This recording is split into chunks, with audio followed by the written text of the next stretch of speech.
What's up everyone? Welcome to the video.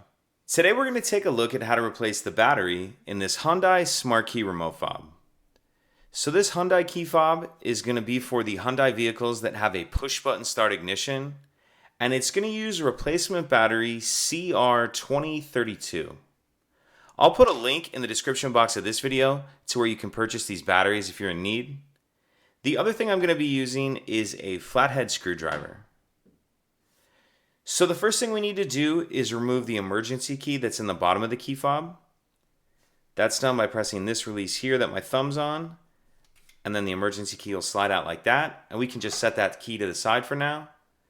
Now if we grab our screwdriver and we hold the key fob with the buttons facing down, and we take a look at the bottom, on this side we see the slot where the emergency key slid out of.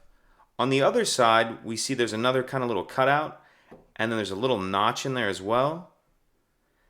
What I'm going to do is take my screwdriver and I'm going to put it in that notch, and then I'm going to twist the screwdriver like this.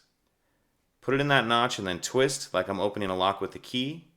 And as I do that, it's going to pop this back cover off. Pop it up rather, and we'll have to pull it all the way off. So I'm going to take my screwdriver, make sure it's all the way in that notch, and then I'm going to twist. As you can see, it pops the back cover off a little bit. Go ahead and pull it the rest of the way off.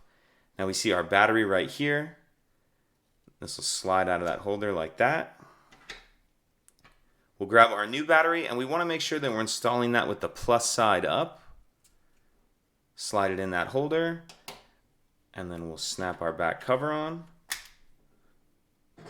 Slide our emergency key back in, and that's it. If you have any questions, please let me know. If you could take a second to like and subscribe, it helps us out, and I'd appreciate it. Thank you.